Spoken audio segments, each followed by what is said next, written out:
¿Qué tal? Buenas noches. Sean todos bienvenidos a esta capacitación del día de hoy.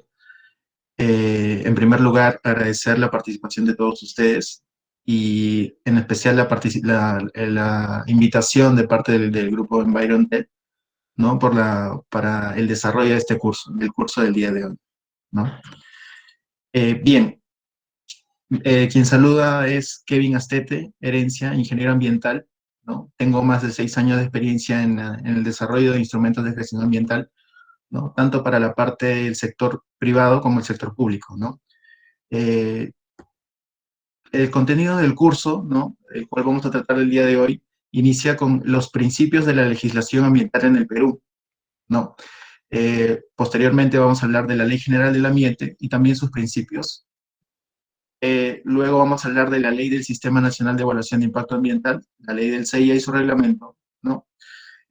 Posterior a ello, los procesos para la obtención de la certificación ambiental y también los instrumentos de gestión ambiental, ¿no? Los cuales se encuentran contemplados en el marco de la ley del CIA y el decreto legislativo 1500, ¿no? El cual brinda ciertas disposiciones para el desarrollo de los instrumentos de gestión ambiental en el marco del COVID-19, ¿no?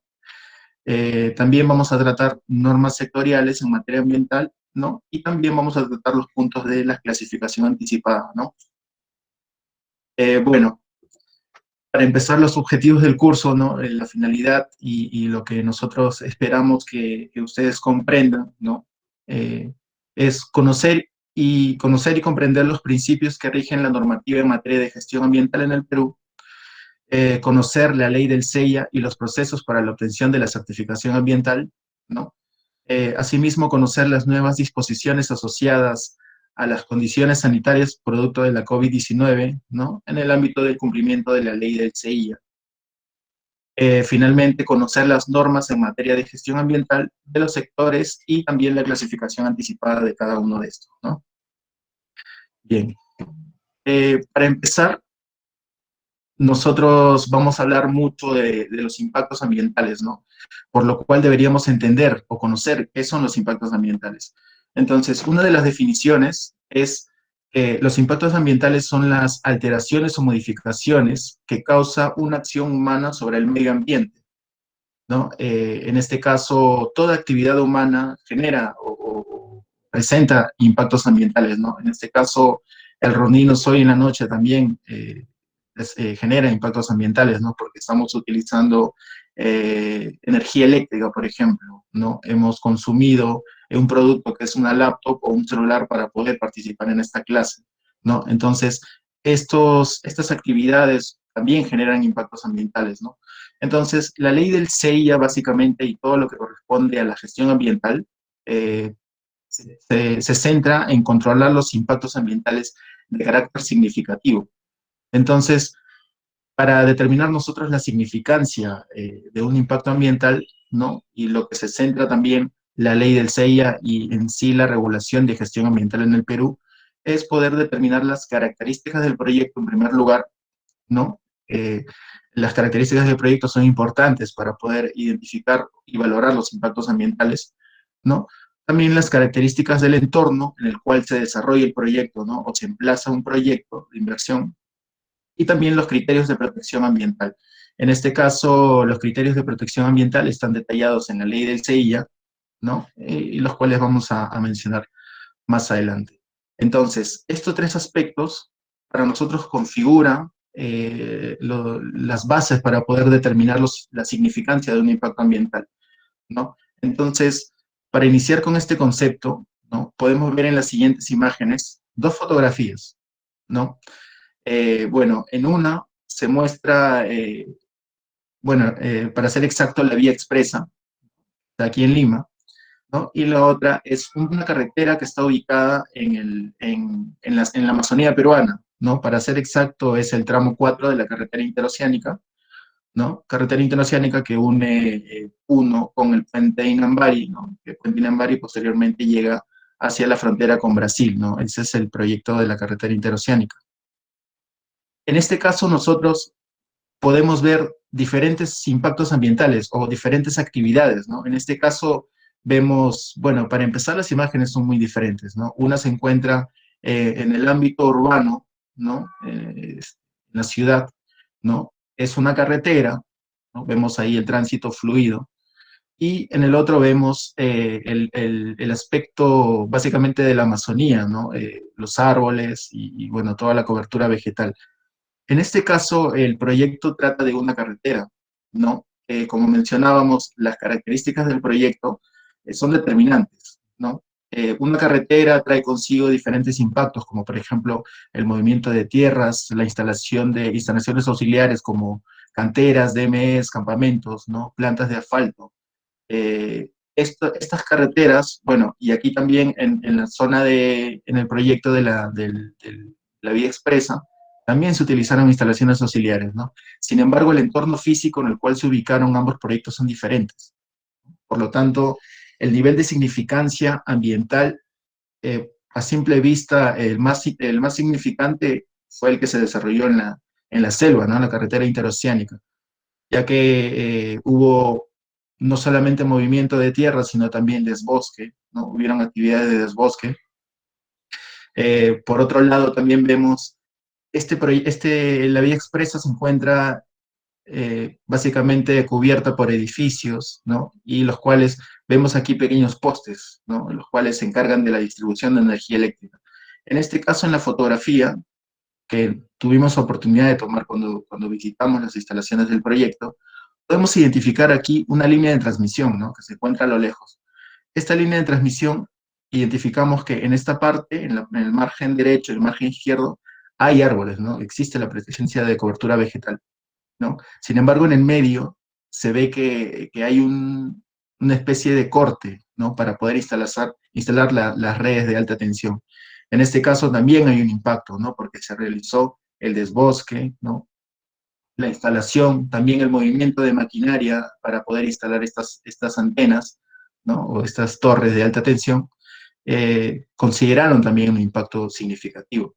Entonces, es por ello que nosotros tenemos en cuenta el entorno y también el área de influencia del proyecto, ¿no? Pero los criterios de protección ambiental, que los vamos a explicar más adelante, ¿no? Se centran básicamente en la protección, ¿no? En primera instancia está la protección a la salud, ¿no? Y a la vida de los seres humanos, que vamos a desarrollar adelante, y también la protección a los recursos naturales, ¿no? En este caso, la cobertura vegetal. Bueno, además de esto, también en estos proyectos se desarrollan otros tipos de impactos, ¿no? Por ejemplo, los impactos socioeconómicos.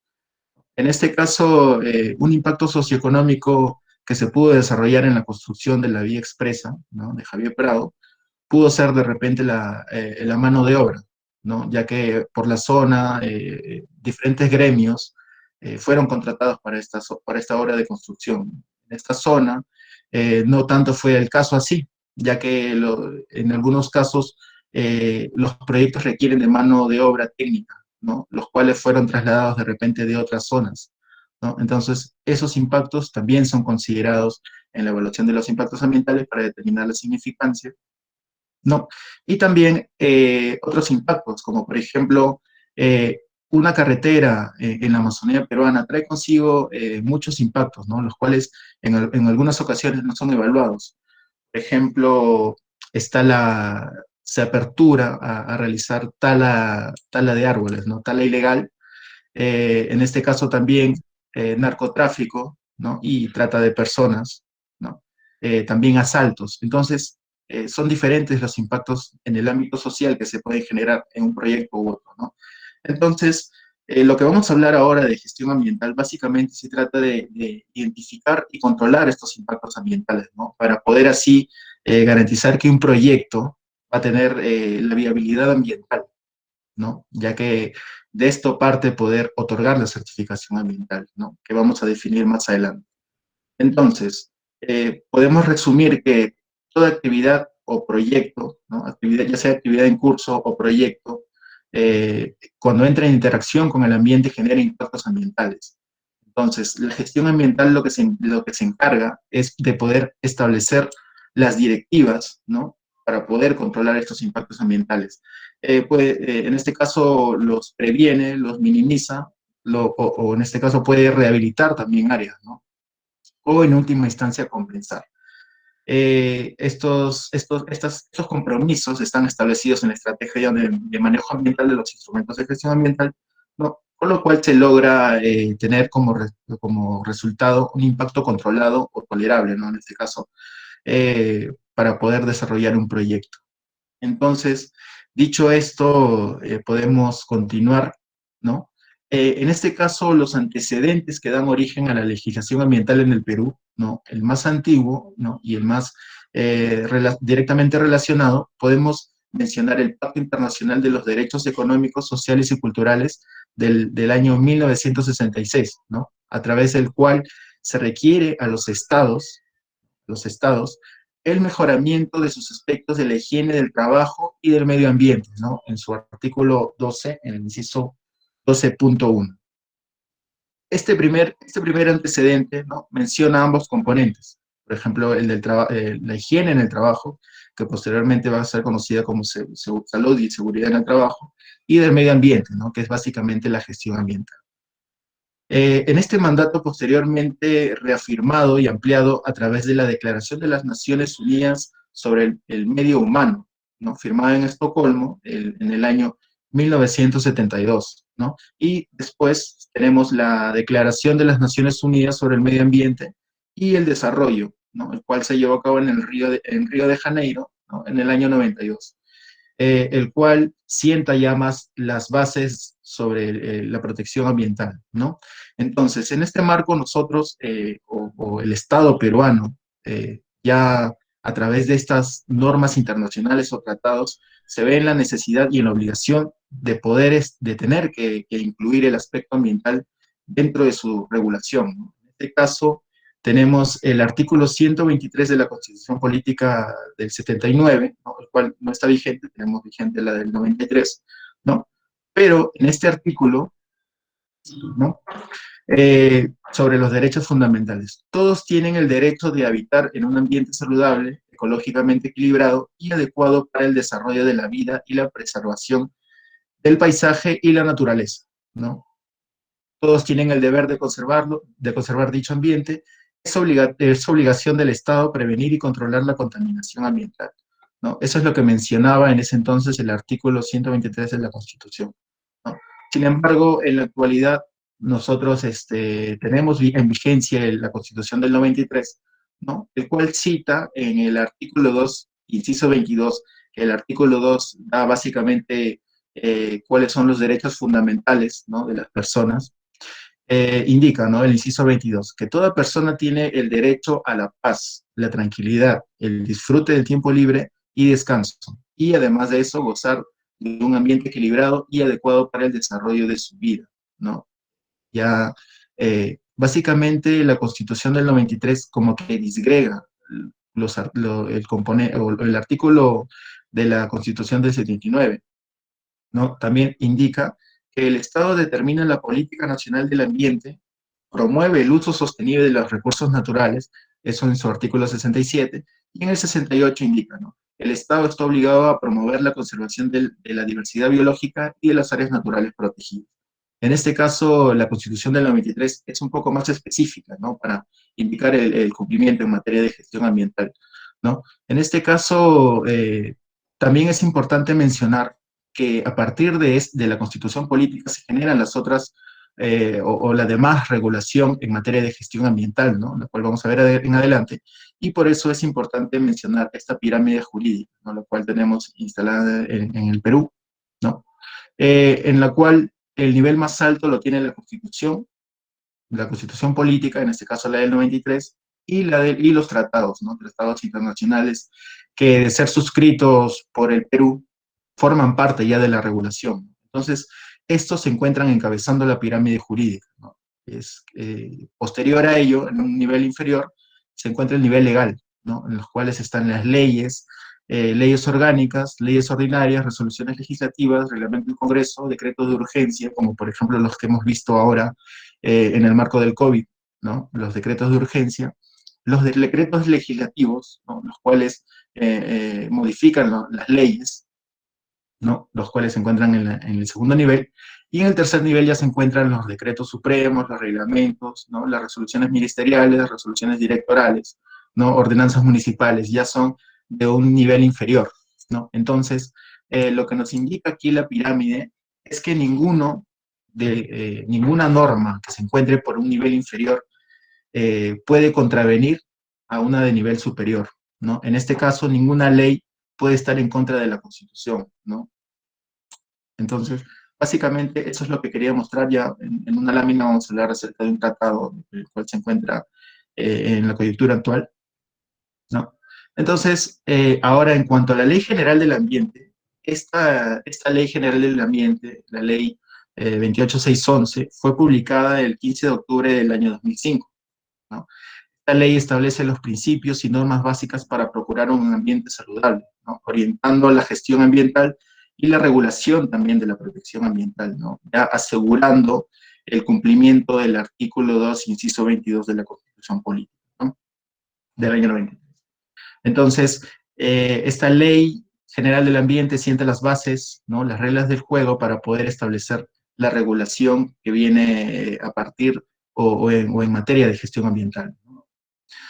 Esta ley, la Ley General del Ambiente, en sus primeros artículos establece los derechos fundamentales, ¿no? En este caso, el primer artículo ya es más desarrollado en cuanto al artículo 2, inciso 22, ¿no? De la Constitución, como derecho fundamental, derecho y deber fundamental indica, ¿no? Toda persona tiene el derecho irrenunciable a vivir en un ambiente saludable, equilibrado y adecuado para el pleno desarrollo de su vida, y el deber de contribuir a una efectiva gestión y proteger el ambiente, así como sus componentes, asegurando particularmente la salud de las personas en forma individual y colectiva, ¿no?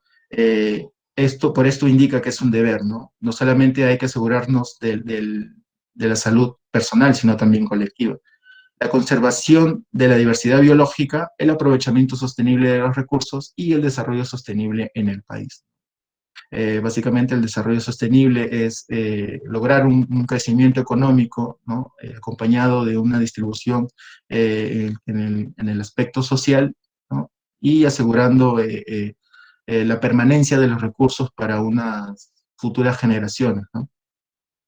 En este caso, el artículo 2 de la Ley General del Ambiente indica el derecho al acceso a la información, ¿no? Indica que toda persona tiene el derecho a acceder adecuada y oportunamente a la información pública sobre las políticas, normas, medidas, obras y actividades que pudieran afectar directa o indirectamente el ambiente, sin necesidad de invocar justicia o interés que motive tal requerimiento, ¿no? Quiere decir que nosotros tenemos el derecho de poder solicitar información que tenga que ver con la toma de decisiones en materia de gestión ambiental, ¿no? También indica que toda persona está obligada a propiciar adecuada y oportunamente las autoridades la información que éste requiera para una efectiva gestión ambiental. En este caso, esta parte nos indica que nosotros no podemos solicitar información que no exista, por ejemplo, ¿no? No podríamos solicitar información que no sea generado de un estudio. Por ejemplo, un estudio hidrogeológico de una cuenca o de un sector que no se encuentra emplazado dentro del área de influencia de un proyecto, ¿no? Entonces, hay que ser consecuentes también en este artículo. Nos indica con la información que se solicita, ¿no? Otro artículo, ¿no? Indica el derecho a la participación, a la participación en gestión ambiental, ¿no? Indica que toda persona tiene el derecho a participar responsablemente en los procesos y toma de decisiones, así como en la definición y aplicación de las políticas, medidas relativas al ambiente y sus componentes, que se adopten en cada uno de los niveles de gobierno. El Estado concerta con la sociedad civil las decisiones y acciones en materia de gestión ambiental, ¿no? En este caso, este capítulo o este artículo enmarca básicamente todo lo que corresponde al proceso de participación ciudadana en los instrumentos de gestión ambiental, ¿no? Lo cual se encuentra regulado ya y de una manera mejor especificada, ¿no? A lo que indica aquí el artículo número 3, ¿no? Y otro artículo es el derecho de acceso a la justicia ambiental, ¿no? Indica que toda persona tiene el derecho a la acción rápida, sencilla y efectiva ante las actividades administrativas, jurídicas, en defensa del ambiente y de sus componentes, velando por la debida protección de la salud de la persona de forma individual y colectiva, ¿no? La conservación de la diversidad biológica y el aprovechamiento sostenible de los recursos naturales, ¿no? En este caso, este artículo nos indica, o esta parte del artículo nos indica, que las instituciones están obligadas a poder atender de manera rápida y sencilla y efectiva, ¿no? Cualquier petitorio, ¿no? Que haga referencia a la justicia ambiental, ¿no? También indica este artículo que se puede interponer acciones legales aún en los casos que no se afecte el interés económico del accionante. El interés moral legitima la acción aun cuando no se refiere directamente al accionante o a su familia. En este caso, esta parte del artículo nos indica que nosotros tenemos legitimidad para obrar, ¿no? Sobre materia ambiental. Quiere decir que el ciudadano que se encuentre ubicado de repente en Lima, ¿no? Eh, puede solicitar o puede denunciar algún incumplimiento de un proyecto que se encuentra en la Amazonía peruana, por ejemplo, ¿no? Ya que tenemos el derecho a gozar de un ambiente sano y equilibrado, lo tenemos todos, ¿no? En este caso, eh, este artículo nos indica que tenemos la legitimidad para obrar, ¿no? En materia de gestión ambiental. Estos últimos artículos, ¿no? Hacen referencia bastante al acuerdo de Escazú, ¿no? El acuerdo que fue suscrito por el Perú en Puerto Rico, en Costa Rica, perdón, ¿no? En la ciudad de Escazú, ¿no? El cual, el acuerdo es un acuerdo regional, ¿no? De América Latina y el Caribe, que habla sobre el acceso a la información, la participación pública y el acceso a la justicia en asuntos ambientales, ¿no? Son básicamente los tres artículos que hemos mencionado anteriormente, ¿no? Sin embargo, tienen ciertas disposiciones que han sido cuestionadas por muchos gremios empresariales aquí en el Perú, ¿no? Por ejemplo, la CONFIEP está en contra de la suscripción o la ratificación, en este caso, del acuerdo de Escazú por parte del Estado peruano, ¿no? Ya que indica que se van a restringir ciertos aspectos de la soberanía del Perú sobre los recursos naturales, ¿no? Sin embargo, el acuerdo de Escazú es muy claro en esos apartados, ¿no? En este caso, como mencionamos, el acuerdo de Escazú se centra en América Latina y el Caribe, ¿no? En este caso vemos qué países han ratificado, ¿no? En este caso son 9 países, los cuales ya han ratificado, ¿no? Quiere decir que ya aprobaron definitivamente, ¿no? No solamente basta confirmarlo, sino deben ratificarlo. El Perú, ¿no? Aquí lo vemos, está en proceso de ratificación, ¿no? Aún el acuerdo se encuentra en evaluación en parte por el Congreso, ¿no? Y el acuerdo indica que solamente basta ser ratificado por 11 países para que entre en vigencia y se considere dentro de la regulación de cada país, ¿no? En este caso, los países de América Latina y el Caribe, ¿no? Esos fueron los derechos, ¿no? Derechos fundamentales asociados a la Ley General del Ambiente, ¿no? Pero esta ley también tiene principios, ¿no? En este caso tiene en primera instancia el principio de sostenibilidad, ¿no? El cual indica que la gestión ambiental y sus componentes, así como el ejercicio y la protección de los derechos que establece la presente ley, se sustenta en la integración equilibrada de los aspectos sociales, ambientales y económicos, como el desarrollo nacional, así como en la satisfacción de las necesidades de las actuales y futuras generaciones, ¿no? Básicamente, realizar el aprovechamiento de los recursos, ¿no? De una manera sostenible, asegurando la permanencia para las futuras generaciones, ¿no? El principio de prevención, ¿no? Sobre el cual se centra bastante también la Ley General del Ambiente y el Sistema Nacional de Gestión Ambiental, ¿no? A nivel nacional, ¿no? Indica que la gestión ambiental tiene como objetivo prioritario prevenir, vigilar y evitar la degradación ambiental. Cuando no sea posible, evitar las causas que lo generen, ¿no? Cuando no sea posible evitarlo, entonces debemos eh, vigilar y evitar la degradación ambiental. En este caso, cuando no se puede eliminar o evitar la degradación, se adoptan medidas de mitigación, recuperación, restauración y eventual compensación, ¿no? La compensación se considera como última instancia de un impacto ambiental. Entonces, según correspondan. Otro principio importante es el principio precautorio, ¿no? El cual indica, ¿no? Cuando haya peligro de daño grave o irreversible, la falta de certeza absoluta no debe utilizarse como razón para postergar la adopción de medidas eficaces y eficientes para impedir la degradación ambiental, ¿no? En este caso, este principio indica que cuando no hay certeza sobre una actividad, eh, no debe postergarse las medidas. En este caso puede ser la paralización de determinado proyecto, ¿no?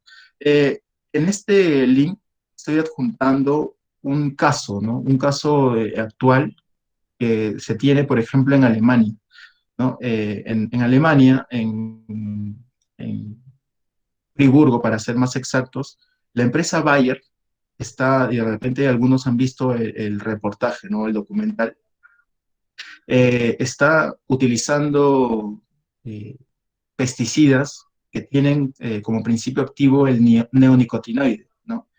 Este pesticida surgió como una alternativa sostenible, ¿no? Ya que no se aplica directamente a la planta, sino que este pesticida se adhiere a la semilla, ¿no? Y luego se siembra, pero por la actividad misma de la planta, ¿no? Este pesticida sube a través de los procesos de absorción, ¿no? Se dirige a toda la planta y es distribuido hacia las flores. En este caso, lo que ha pasado en Alemania es que prácticamente una catástrofe ecológica, porque han muerto más de 800 millones de abejas, ¿no? Nosotros conocemos o sabemos que las abejas cumplen un rol muy importante porque se encargan de las actividades de polinización, ¿no? De las flores. En este caso, la polinización permite la producción de alimentos, ¿no? Indica que la acción de las abejas básicamente se enmarca en un tercio de la producción de alimentos a nivel mundial, ¿no? Entonces, la muerte o eventual desaparición de las abejas, ¿no? Podría generar un impacto catastrófico, ¿no? En términos económicos. En este caso, el video está ahí, ¿no? Para que ustedes lo vean, ¿no?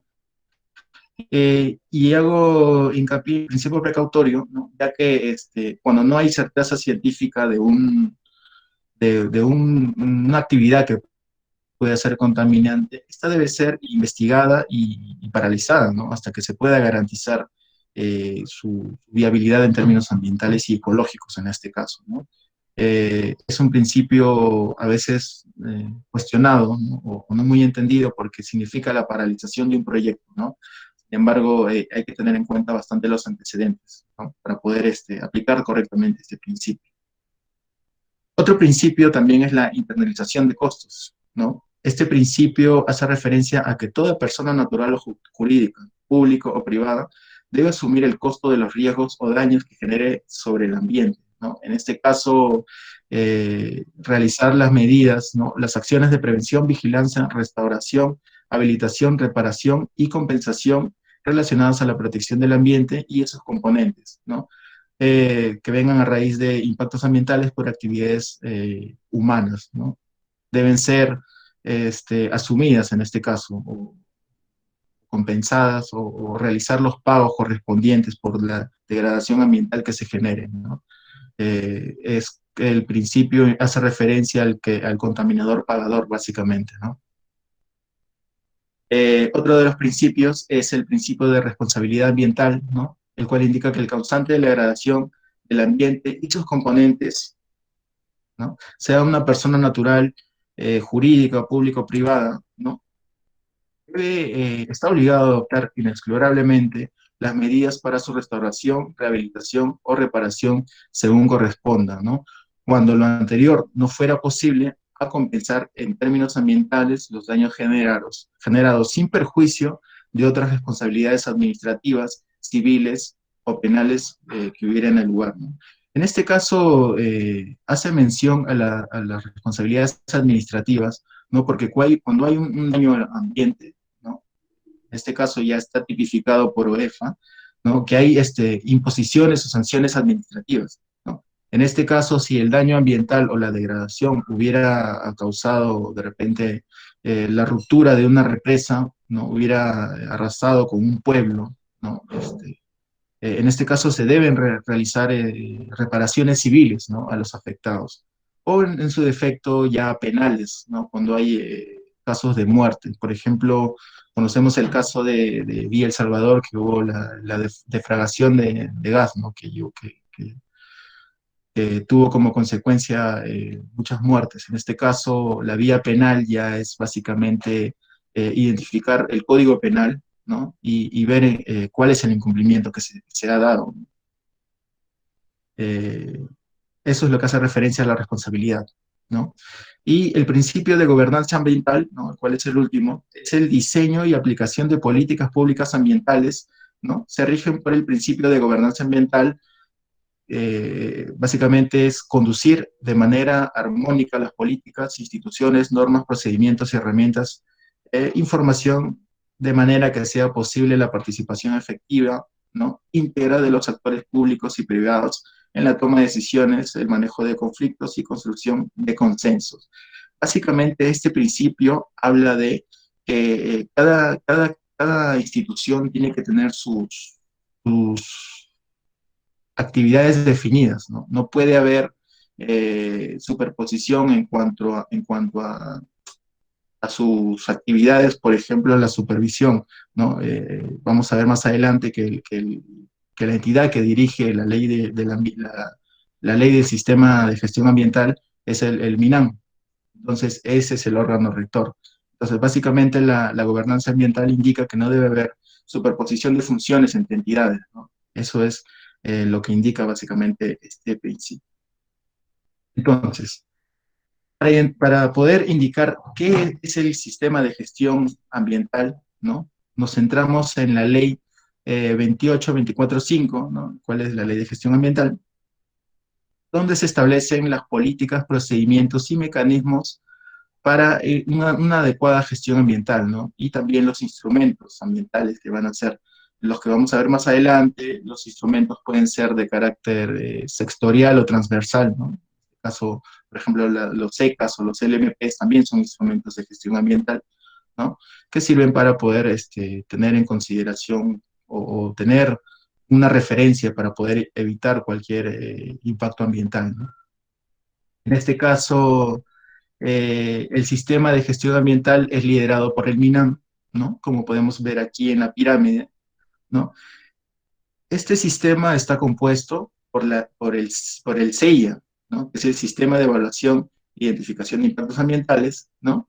El SINIA, que es el Sistema Nacional de Información Ambiental, ¿no?, que es básicamente donde se encuentran todas las normas, reglamentos o disposiciones que tienen que ver en materia de gestión y protección ambiental, ¿no? El SINAMPE, que es el Sistema Nacional de Áreas Naturales Protegidas por el Estado, ¿no?, está dirigido por el CERNAM, ¿no? También está el CINEFA, que es el Sistema Nacional de Evaluación y Fiscalización Ambiental, que está liderado por OEFA, ¿no? Y el Sistema Nacional de Gestión de Recursos Hídricos, ¿no?, que está liderado por la Autoridad Nacional del Agua, perdón, el ANA, ¿no? En este caso, el ANA no se encuentra dentro del MINAM, no se encuentra dentro o adscrito al Ministerio de Agricultura, ¿no? Sin embargo, tiene mucha injerencia en la parte ambiental, ¿no?, en la toma de decisiones en cuanto a los instrumentos de gestión ambiental, ya que es una entidad opinante de carácter vinculante, ¿no? Más adelante vamos a entrar a ese detalle. Entonces, esta es la composición del Sistema Nacional de Gestión Ambiental en el Perú, ¿no? Eh, Ahora vamos a pasar a hablar del primero que mencionamos, que es el SEIA, ¿no?, que es el Sistema Nacional de Evaluación de Impacto Ambiental, ¿no? Y la ley del SEIA está dada por la ley 27446, ¿no? Eh, Donde se indica básicamente toda la estructura organizacional, ¿no?, y los entes que tienen actividad sobre este sistema, ¿no? Está encabezado por el MINAM, ¿no? Y también en un segundo nivel tiene autoridades, ¿no?, que conducen los procesos de evaluación ambiental. En este caso está contemplado los sectores productivos y también el SENACE, ¿no?, que vamos a tocar más adelante. En una segunda instancia tenemos el tema del ANA y el CERNAM, que son opinantes técnicos, ¿no?, para el desarrollo de proyectos en su materia, ¿no? El CERNAM ve cualquier intervención sobre áreas naturales protegidas o las zonas de amortiguamiento, y el ANA ve el tema de recursos hídricos, ¿no? También están las CEFAS, ¿no? Que son las autoridades de supervisión y fiscalización ambiental, ¿no? Y por último están las consultoras, los titulares de proyecto y la sociedad civil, ¿no? En este caso, eh, el ciudadano de a pie y también cualquier conglomerado que tenga que ver con el desarrollo de un proyecto, ¿no? Entonces, esa es la estructura del Sistema Nacional de Evaluación de Impacto Ambiental.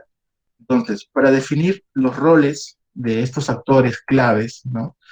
Vamos a mencionar aquí un ejemplo de minería, ¿no? El sector minero.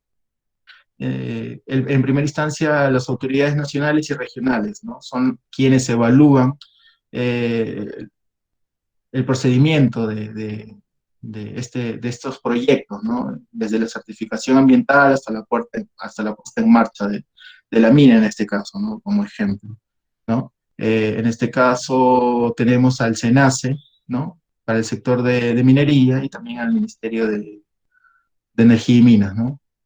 En este caso tenemos también otro actor, que son las empresas que se encargan de desarrollar los proyectos, ¿no?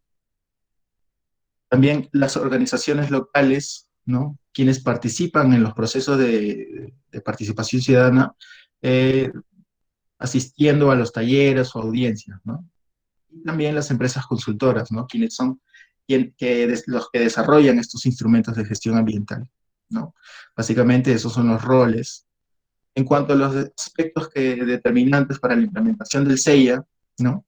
Uno de los aspectos es la obligatoriedad de la certificación ambiental, ¿no? En este caso, ¿qué es certificación ambiental? ¿No? Vamos a detallar más adelante. También categorizar la evaluación de los impactos ambientales, ¿no? La ley del CEIA presenta tres categorías, ¿no? Los cuales vamos a ver más adelante, categorías que son la declaración de impacto ambiental, el estudio de impacto ambiental semidetallado y el estudio de impacto ambiental detallado, ¿no? También un aspecto importante es el principio de indivisibilidad, ¿no? Esto quiere decir, esto hace referencia, este principio, a que un proyecto de inversión, si tiene componentes externos, debe verse como un todo, ¿no? No debe haber componentes que estén fuera del proyecto. Por ejemplo, una carretera no puede tener un componente, un instrumento de gestión ambiental para la carretera y otro para un puente que se encuentra en la misma carretera, ¿no? Ya que el puente es parte del proyecto. Entonces, así como por ejemplo, las canteras, las plantas de asfalto, ¿no? Los campamentos, no pueden estar fuera desde la concepción del proyecto, que es la carretera, ¿no? Entonces, eso es lo que hace referencia al principio de indivisibilidad, ¿no? También la factibilidad, ¿no? Que los instrumentos o los proyectos que están dentro de la ley del CEIA deben ser elaborados sobre la base de la factibilidad, ¿no? Sus instrumentos de gestión ambiental tienen que tener las características específicas, ¿no? En el ámbito de factibilidad sobre los cuales se van a desarrollar estos proyectos, ¿no? Esto permite poder delimitar el área de influencia de repente, ¿no? Por ejemplo, el área de influencia, determinar la magnitud del proyecto, ¿no? Y también definir cuáles son las características y la descripción del proyecto para poder realizar una identificación y evaluación de impactos ambientales correcta, ¿no? Otro aspecto importante es el alcance y los objetivos de la estrategia de manejo ambiental y la gestión social, ¿no? Que básicamente es el plan de participación ciudadana, ¿no?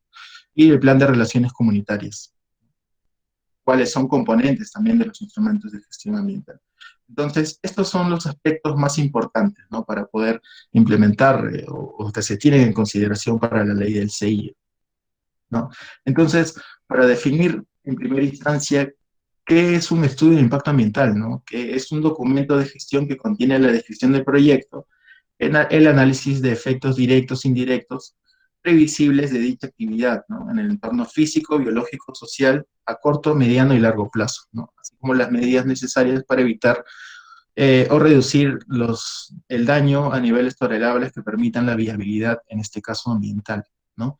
Y la certificación ambiental no es otra cosa que la aprobación de este instrumento de gestión ambiental, ¿no? Es la resolución emitida por la autoridad competente que da por aprobado los instrumentos de gestión ambiental, que en este caso pueden ser declaraciones de impacto ambiental, EIAs semidetallados y EIAs detallados, ¿no? Los cuales tienen consignados los compromisos ambientales, ¿no? Que deben ser cumplidos para poder desarrollar una actividad en el marco de la sostenibilidad, ¿no? Entonces, en cuanto a la exigencia o la exigibilidad de la certificación ambiental, ¿no?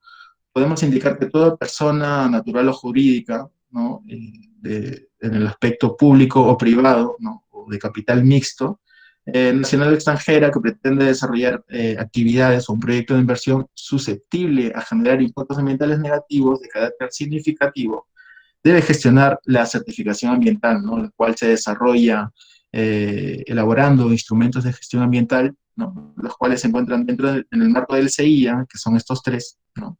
Dependiendo de la categoría, ¿no? Los cuales vienen del análisis de los criterios de protección ambiental que habíamos mencionado al inicio, ¿no? En declaración de impacto ambiental, EIA semidetallado y EIA detallado, ¿no? En este caso, los criterios de protección ambiental que están en el marco de la ley de CIA son los siguientes, ¿no? El primero es la protección a la salud pública y de las personas, ¿no? El segundo es de la protección de la calidad ambiental, ¿no? Es el aire, agua, el suelo, y la incidencia ambiental, ¿no? Por la emisión de efluentes, ¿no? El vertimiento de efluentes, la emisión de ruido, de vibraciones y también la generación de residuos sólidos, ¿no? Eh, el tercero es la protección de los recursos naturales, ¿no? El tercer criterio de protección ambiental, ¿no? Eh, los recursos agua, bosque, suelo, flora y fauna, ¿no? El cuarto criterio es la protección de áreas naturales protegidas. El quinto, la protección de la diversidad biológica y sus componentes, ¿no? El sexto, la protección de los sistemas y estilo de vida de las comunidades campesinas y pueblos indígenas, ¿no? El séptimo es la protección de los espacios urbanos, ¿no? Y el octavo es la protección del patrimonio arqueológico, histórico, arquitectónico y monumentos nacionales, ¿no? Entonces, una vez teniendo en cuenta estos criterios, ¿no? Es que se logra identificar o categorizar un instrumento de gestión ambiental, ¿no? Para cada uno de los proyectos, ¿no? Eh, la, los niveles de impacto ambiental leve, moderado y alto son los que determinan qué tipo de instrumento es, ¿no? Luego de la valorización de los impactos ambientales, ¿no? En este caso tenemos que los de categoría uno y 2, que son la DIA y el estudio de impacto ambiental semidetallado, están a cargo de los ministerios, ¿no? Son autoridades los ministerios y en algunos casos, por ejemplo en minería, ¿no? Que las autoridades competentes son los gobiernos regionales, ¿no? A través de la DREN, la Dirección Regional de Energía y Minas, ¿no? Y los de categoría número 3, que son los estudios de impacto ambiental detallados, ¿no? Son de competencia del SENACE, ¿no? Luego de la transferencia de funciones. En este caso, el SENACE tiene por competencia ver los proyectos o los estudios de impacto ambiental detallados de los sectores de minería, hidrocarburos, electricidad, transporte del Ministerio de Transportes, pero solo el subsector transportes, y también los de agricultura, ¿no? Y finalmente, los proyectos que tienen que ver con infraestructura de residuos sólidos, ¿no? También los ve SENACE en este caso. Entonces, esa es la configuración de cómo se desarrolla o la categoría de los instrumentos de gestión ambiental, ¿no? Ahora, el proceso de certificación ambiental, ¿no? Eh, parte desde la formulación de los proyectos, ¿no? Como lo mencionamos en esta primera instancia, deben ser formulados o los instrumentos de gestión ambiental realizados sobre un proyecto que se encuentra a nivel de factibilidad, ¿no? Dentro del CEIA se encuentran en estos aspectos los nuevos proyectos, ¿no? Las modificaciones u ampliaciones, ¿no? Y los proyectos que se reubiquen también en este caso, ¿no? Luego de elaborar los instrumentos de gestión ambiental, ¿no? Las autoridades competentes, ¿no? Ya sea los sectores o el SENACE en algunos casos, evalúa estos proyectos, ¿no? se da la resolución de clasificación, si es que no hubiera una clasificación anticipada, ¿no? La cual vamos a mencionar más adelante. Se elaboran los instrumentos, ¿no? En este caso, los de categoría 1, una vez aprobados, se otorga la certificación ambiental. Los de categoría 1 y 2 tienen que pasar por un proceso previo, que es la aprobación de términos de referencia, ¿no? Posterior a la aprobación de términos de referencia, se elaboran los instrumentos, ¿no?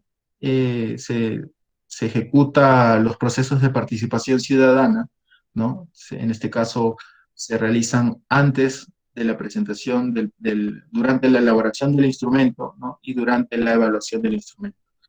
Luego, en los procesos de evaluación ya llevados a cabo por la autoridad competente, ¿no? Los opinantes, en este caso de carácter vinculante y no vinculante, también revisan estos instrumentos, ¿no? Y en los cuales esto da como resultado una resolución desaprobatoria del instrumento o una resolución aprobatoria, ¿no? Que da por concluido el proceso de evaluación de instrumentos de gestión ambiental, ¿no? Y otorga la certificación ambiental para un proyecto. Realmente ese es el proceso de obtención de certificación ambiental. Ahora, los instrumentos de gestión ambiental en el marco de la ley del CEIA, ¿no? Básicamente, esta es una estructura, ¿no? De los componentes que tiene un instrumento de gestión ambiental, ¿no? Los cuales tienen un resumen ejecutivo y un plan de participación ciudadana, ¿no? Eh, los proyectos también, como primer componente, tienen una línea base, ¿no? Una línea base socioambiental. Eh, También se evalúa la alternativa, la evaluación de alternativas ya prácticamente del proyecto, ¿no? Para identificar la factibilidad. Una vez identificada la alternativa de este proyecto que está fuera del proceso de la certificación ambiental, ¿no? Se elabora o se formula la descripción del proyecto, ¿no? La cual nace de la determinación de la alternativa para el proyecto, ¿no? Una vez teniendo la línea base y la descripción del proyecto, se realiza la identificación de los impactos ambientales, ¿no? La identificación y evaluación, los cuales van a indicar o de los cuales se va a tener la estrategia de manejo ambiental, ¿no? Cuáles son los compromisos. Dentro de la estrategia de manejo ambiental tenemos el plan de manejo ambiental, prevención y mitigación, los planes de vigilancia, ¿no? El plan de monitoreo, los planes de compensación ambiental si fuera el caso, ¿no? Y también el plan de contingencia y el plan de manejo de residuos sólidos que no está, ¿no? Otro componente de un instrumento de gestión ambiental es la valorización de los impactos ambientales, ¿no? Realizando un análisis de costo-beneficio en cuanto al desarrollo del proyecto. También tiene un plan de cierre, ¿no? El instrumento de gestión ambiental, y dentro de este expediente, que es el instrumento de gestión ambiental ya completo, que está listo para ser evaluado por la autoridad competente, ¿no? Entonces, para explicar algunos de los componentes de este instrumento de gestión ambiental, ¿no? En primer lugar, vamos a explicar la línea base, ¿no? Esta línea base está compuesta por aspectos físicos, biológicos, socioeconómicos y aspectos de interés humano, ¿no? Entre los físicos está la calidad de aire, eh, el clima, la calidad de suelo, la calidad de agua, ¿no? En los aspectos biológicos está la flora y fauna, ¿no? En cuanto a diversidad y abundancia, ¿no? En los aspectos socioeconómicos está la demografía, educación, economía, cultura, idiosincrasia y también otros, ¿no? Y los aspectos de interés humano están los restos arqueológicos, ¿no? Los lugares históricos y las áreas natural protegidas, entre otros. En este caso, la ley del CEIA, ¿no? Y el MINAM tiene una guía para la elaboración de líneas base, ¿no? El cual fue elaborado por el Ministerio del Ambiente, ¿no? El cual presenta todos los lineamientos para poder elaborar una línea de base adecuada, ¿no? Para un instrumento de gestión ambiental.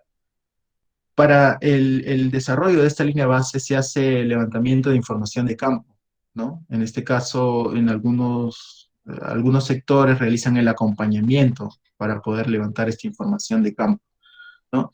Pero, sin embargo, por el contexto actual del COVID-19, ¿no? Se tiene en cuenta el decreto legislativo 1500, ¿no? El cual es el decreto legislativo que establece las medidas especiales para reactivar, mejorar y optimizar la ejecución de proyectos de inversión pública, privada y público-privado de capital mixto ante el impacto del COVID-19, ¿no? Esta palabra optimizar es muy importante, ¿no?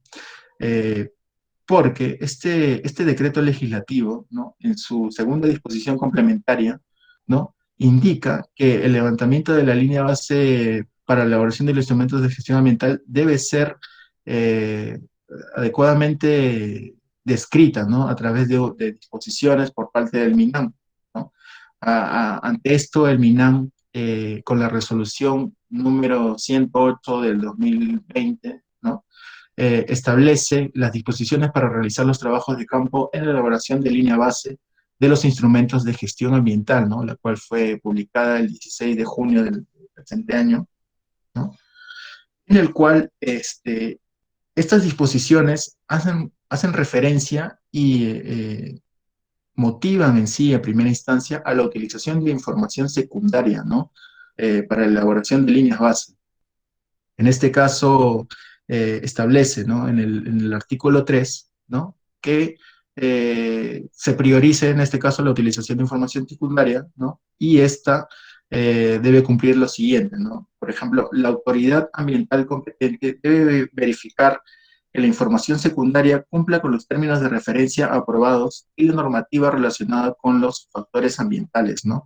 En este caso, la línea base que se utilice como fuente secundaria debe cumplir con lo establecido en los términos de referencia, ¿no? Debe ser concordante. Para eso debe hacerse una revisión exhaustiva de la información que tenemos publicada, ¿no? Y esta puede ser solicitada por acceso a la información en las diferentes autoridades, ¿no? Puede ser utilizada línea base de diferentes proyectos. Eh, otro, otro criterio que se debe tener en cuenta es que la información debe ser representativa para el área de estudio en función a su compatibilidad, según su finalidad original, temporalidad, ubicación, antigüedad, nivel de detalle, unidades temáticas, paisaje, vegetación, entre otros, veracidad, relevancia y a las características del proyecto de inversión, ¿no? Este caso establece la antigüedad, que no debe ser más de 5 años, ¿no? La ubicación, que debe estar dentro o cercana al área de influencia del proyecto, y la temporalidad, que es muy importante, ¿no? Esta información debe tenerse en la temporada seca y en la temporada húmeda, ¿no? Ya que eso es importante para poder establecer las condiciones de línea base, ¿no? También este artículo en el numeral 3.3, ¿no? Hace referencia a que la información secundaria debe ser histórica, sustentada, actualizada y confiable de fuentes verificadas, ¿no? Así como emitida por entidades públicas, privadas, cuyas fuentes oficiales pueden ser informes de monitoreo, ¿no? Informes de programas de monitoreo, de actividades que se encuentren en operación, ¿no? Informes de monitoreo de investigaciones, también investigaciones científicas, ¿no? De entidades no gubernamentales, ¿no? Por ejemplo, las tesis que pudieran haberse desarrollado en alguna zona, ¿no? Que tengan estos resultados que pueden ser utilizados, ¿no? Siempre y cuando cumplan las condiciones del artículo anterior, ¿no? Del numeral anterior, ¿no? También tener un inventario de base de datos de las actividades preexistentes, ¿no? En el área, a caracterizar, tales como pasivos ambientales, sitios contaminados, entre otros, ¿no? Estas también son fuentes de información secundaria. En este caso, el numeral 3.4 indica que la autoridad competente debe verificar el cumplimiento de lo señalado en el presente artículo en el procedimiento de evaluación del instrumento de gestión ambiental, ¿no? En este caso, ya en el proceso de evaluación, la entidad competente debe identificar que se haya cumplido todo lo referente a este artículo 3, ¿no? Que certifica que la línea base cuenta con la calidad suficiente para poder dar un diagnóstico, ¿no? Del área de influencia. En este caso, el uso de línea base compartida ya estaba definido, ¿no? En el artículo 30 del Decreto Supremo 005 del 2016 de MINAM, ¿no? Que aprueba el reglamento del título 2 de la Ley 32.7, que es la Ley de Promoción para las Inversiones y el Crecimiento Económico y el Desarrollo Sostenible, y además de otras medidas para optimizar y fortalecer la ley del CIA, ¿no? Ya indicaba que es viable utilizar información secundaria, ¿no? Para la elaboración de líneas bases. El caso indicaba que no debe ser menos, o la antigüedad no debe ser más de 5 años, ¿no? Que el área de levantamiento de línea base del proyecto coincida de manera íntegra o parcialmente con el área física del proyecto preexistente del cual se está utilizando la información, ¿no? Aplica también para modificaciones y gas complementarios al SEIA, ¿no? Por ejemplo, los ITS, ¿no? También pueden ser elaborados con información secundaria, ¿no? Y la autoridad competente podría requerir actualizar dicha información si fuera el caso, ¿no? Pero en este caso, el decreto legislativo 1500 y la resolución ministerial 108 del 2020, ¿no? Hacen referencia o enfatizan que debe priorizarse la utilización de fuentes secundarias de información para la elaboración de líneas bases, ¿no? Entonces, eh, es lo que se está desarrollando en la actualidad, ¿no? Este decreto legislativo además da otras pautas también para los procesos de participación ciudadana, ¿no? Siempre que estos deben desarrollarse de manera virtual, si fuera posible, o en su defecto con las medidas sanitarias correspondientes, ¿no? Por ejemplo, el distanciamiento social, ¿no? Eh, este decreto legislativo, ¿no? Y la resolución ministerial 108 del 2020 también indica las pautas que se deben seguir si es que no se pudiera cumplir con lo establecido en el artículo 3, ¿no? Si es que no existiera, por ejemplo, la información que pudiera ser utilizada como fuente secundaria, ¿no? Para la línea base, o si la información fuera deficiente en su defecto, ¿no? Entonces, el capítulo 2, que indica las acciones antes y durante de las etapas de campo y postcampo para el recojo de información de la línea base, ¿no? Indica en los diferentes artículos las consideraciones que se tienen que tener, ¿no? Por ejemplo, el artículo 6 habla de la ficha sintomatológica, ¿no? El cual está en el anexo 1 de la resolución mencionada, ¿no? El cual hace referencia a si la persona que va a viajar ha tenido síntomas, ¿no? Ha tenido contacto con algún contagiado, ¿no? O caso confirmado de COVID, ¿no? Y también se tiene que poner evidencia o certificar, indicar básicamente a qué grupo o si pertenece a algún grupo de vulnerabilidad, ¿no? Ya sea hipertensión, diabetes, ¿no? El artículo 7 hace referencia a las pruebas previo a la salida de campo, ¿no? Antes de realizar actividades de campo se deben realizar pruebas. En este caso, el artículo menciona que pueden ser pruebas rápidas o moleculares, ¿no? En algunos casos las rápidas no son tan confiables, pero este artículo deja abierta esa posibilidad, ¿no?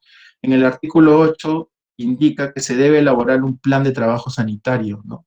El plan de trabajo es de uso interno. No es necesario que sea aprobado por alguna autoridad competente, ¿no? Sin embargo, en este plan se deben establecer las pautas, ¿no? Para los trabajos de campo, por ejemplo, eh, cuál va a ser la ruta, ¿no? Dónde se van a hospedar, las medidas también de emergencia, ¿no? Si alguno de los participantes en los trabajos de campo diera positivo en COVID, ¿no? O tuviera los síntomas, ¿no? Debe ser transportado de manera rápida también, ¿no? Eso es lo que hace hincapié el artículo 8, ¿no? El artículo 9, ¿no? Indica las acciones preparatorias para la etapa de campo, ¿no? La cual básicamente es las coordinaciones, la limpieza de los vehículos que se vayan a utilizar en campo, ¿no? Por ejemplo, las camionetas o en algunos casos las embarcaciones, ¿no? El artículo 10 hace referencia a las acciones durante los trabajos de campo, que es básicamente el distanciamiento social, ¿no? El lavado de manos, todas las consideraciones sanitarias correspondientes que ya conocemos, ¿no? Y que llevamos en práctica en la actualidad, ¿no? Y el artículo 11 hace referencia a las actividades post-campo, ¿no? Que son básicamente una vez finalizados los trabajos de campo, ¿no? Los asistentes deben realizar una cuarentena o un aislamiento de 2 semanas, ¿no? De 14 días, una vez terminados los trabajos, ¿no? Antes de poder realizar otro trabajo o volver a las oficinas o donde desarrolle sus actividades, ¿no? Eso es lo que indica esta resolución, ¿no? En el marco del COVID, ¿no? Todo con la finalidad de proteger la salud individual y la salud colectiva, ¿no? Ya que es uno de los principios también de la ley general del ambiente, ¿no? Una vez consolidada toda la información para la línea base, ¿no? Las cual forma parte del medio físico, ¿no? Por ejemplo, climatología, meteorología, los aspectos hidrológicos, hidrogeológicos, también la calidad de agua, ¿no? Calidad de aire, radiaciones no ionizantes, geología, suelos y también calidad de suelo, ¿no? Dentro de este aspecto. Eh, También se tiene en cuenta el medio biológico, ¿no? Para la línea base, desde la flora, fauna, peces, insectos acuáticos, microalgas, anfibios y reptiles, mamíferos y aves, ¿no? En este caso, para las especies de hidrobiológicas, se solicita un permiso ante el produce, ¿no? Para realizar investigación, ¿no? Con y sin colecta, y también para los aspectos de flora y fauna, ¿no? Este permiso se solicita ante el CERFOR. En este caso es importante realizar un muestreo de la, de los aspectos hidrobiológicos, ¿no? Ya que específicamente los macroinvertebrados son muy susceptibles a las variaciones, ¿no? Y son bioindicadores de calidad ambiental. Entonces, este parámetro o este componente se tiene mucho en cuenta para también el diagnóstico de línea base, ¿no? Ya que permiten identificar cuánto es la variación o la incidencia entre temporadas, ¿no? Temporada seca o temporada húmeda de un proyecto, y también permite a través de los programas ya de monitoreo y de vigilancia, ¿no? Llevar un control de cómo se están realizando las medidas de manejo ambiental, ¿no? Si por ahí se está vertiendo algún efluente que altera a este grupo de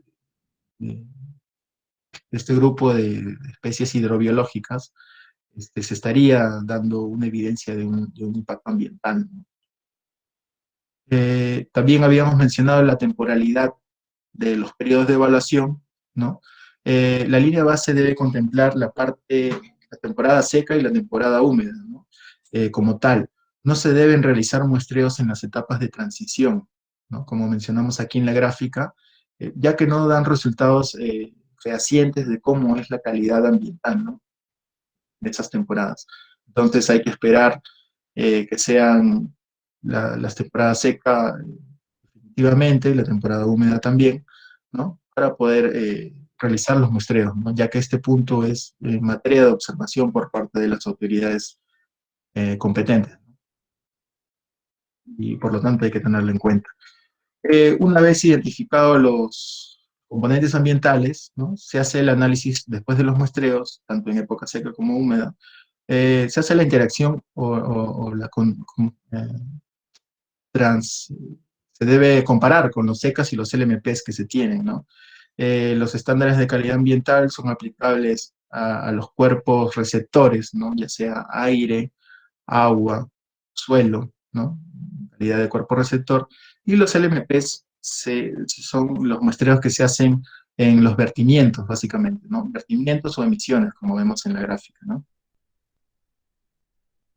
Una vez con esos resultados, ¿no? Y el análisis de alternativas que dan como resultado la factibilidad de un proyecto, ¿no? El proyecto se determina la factibilidad teniendo en cuenta la magnitud, las técnicas de construcción, cómo se va a desarrollar la operación y mantenimiento, los materiales, insumos que van a utilizar, los residuos, efluentes y emisiones que van a generar, ¿no? Esto da como resultado un proyecto ya definido, ¿no? Sobre la base de la factibilidad, ¿no? Sobre el cual se va a realizar la descripción del proyecto, ¿no? Desde las etapas o construcción, operación, cierre y poscierre, ¿no? En algunos casos cuando es minería.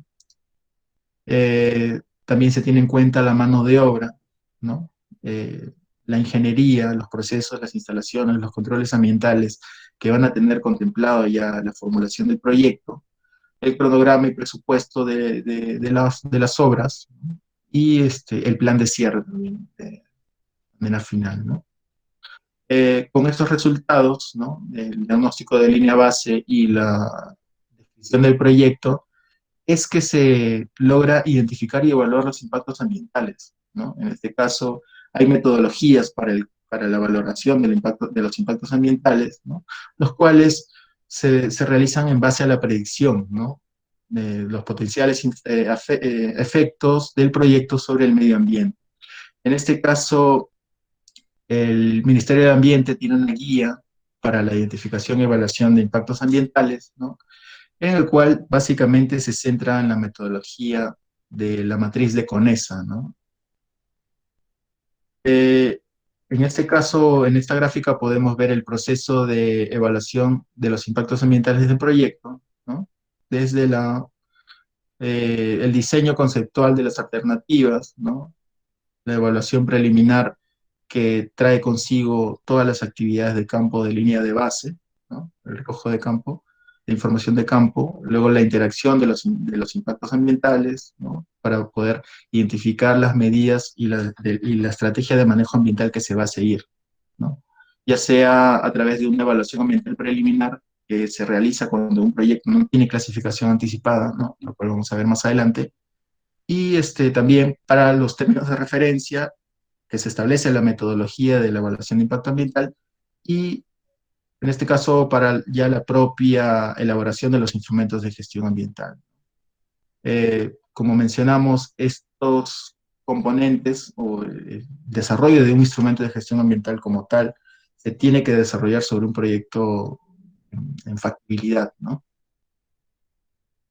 Otros aspectos importantes que hay que tener en cuenta para los instrumentos de gestión ambiental es el acompañamiento, ¿no?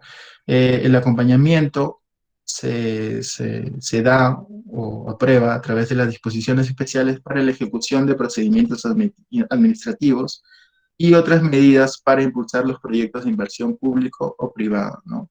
En este caso, el acompañamiento se inicia con las autoridades competentes, ¿no? A través de reuniones en las cuales se establece un plan de trabajo, el cual tiene objetivos, establece el área de influencia donde se va a recabar la información, establece metodologías para el recojo de información, fuentes de información secundaria validadas ya por la autoridad competente en este tipo de reuniones, ¿no? Se establecen la línea base compartida en este caso y también los criterios para el plan de participación ciudadana, ¿no? Desde los mecanismos que se van a utilizar hasta el área de influencia social que va a contemplar el proyecto, ¿no? Se presenta el equipo técnico y se presenta también el cronograma de trabajo, con la finalidad de que la autoridad competente tenga conocimiento de cuándo se van a desarrollar los proyectos, las actividades de campo, ¿no? Te apagamos el micrófono, por favor. Muchas gracias.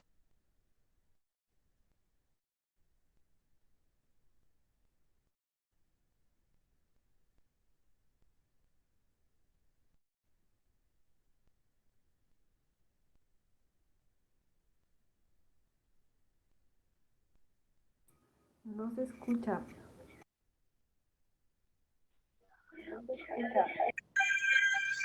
Está desactivado su audio, Buenas disculpe, noches, no sí, se no puede se escuchar. escucha. ¿Me comentan si se escucha, por favor? Ahora sí. Ahora sí, Kevin. Ahora sí. Sí, ya se escucha bien. Genial. Entonces, estábamos hablando, bueno, del acompañamiento, ¿no? Que se da a través de las reuniones. Ya el acompañamiento se desarrolla por la autoridad competente, ¿no? Que va a ser la encargada de la evaluación del instrumento de gestión ambiental, ¿no? Se realiza a través de reuniones en las cuales se presenta también un plan de trabajo, el cual tiene los objetivos, el área de levantamiento de la información, ¿no? O se establece el área de influencia del proyecto. También se validan las metodologías para el recojo de información en campo, ¿no? Si fuera el caso, la utilización de fuentes secundarias, línea base compartida, y también se establecen los mecanismos de participación ciudadana, ¿no? Y se delimita el área de influencia social que va a contemplar el desarrollo del instrumento ambiental, ¿no? También se presenta el equipo técnico que va a ser encargado de elaborar el instrumento, los trabajos de campo, y también el cronograma de trabajo, ¿no? El cual habíamos comentado que es muy importante, ya que la autoridad competente tiene que conocer cuándo se van a realizar los trabajos, ¿no? Y así pueda realizar el acompañamiento ya en los trabajos de campo, ¿no? Cada reunión, en cada reunión se suscribe un acta, ¿no? Con los acuerdos correspondientes a cada reunión en el marco de la elaboración del instrumento de gestión ambiental, ¿no? Este proceso de acompañamiento se hace con la finalidad de, en este caso, delimitar el área de influencia adecuadamente, ¿no? Ya que los evaluadores son profesionales también, que tienen conocimientos sobre materia de gestión ambiental. Entonces es muy importante conocer también su punto de vista y uniformizar todos los criterios necesarios para poder elaborar un instrumento ambiental que tenga la calidad adecuada, ¿no? Por eso es importante. También reconocemos el área de influencia, ¿no? El cual ya el evaluador conoce dónde se va a desarrollar el proyecto. Se establecen los criterios o cuál va a ser la metodología más idónea para elaborar la valorización de los impactos ambientales, ¿no? Se realiza la identificación de actores claves, en este caso, para los procesos de participación ciudadana, ¿no? Con la finalidad de prevenir cualquier posible observación que de repente tenga contemplada la salida de campo, ¿no? Realizar nuevos trabajos de campo, ¿no? Los cuales alargan los procesos de evaluación en algunos casos, ¿no? Eh, Se escuchan también las recomendaciones de parte de los evaluadores, ¿no? Se reducen los tiempos, como habíamos mencionado, con la finalidad de optimizar adecuadamente los procesos de evaluación, ¿no? En este caso, esto es muy importante y es recomendable, ¿no? Desde los administrados tienen que tener en cuenta ello y también ya los propios evaluadores motivan esto, ¿no?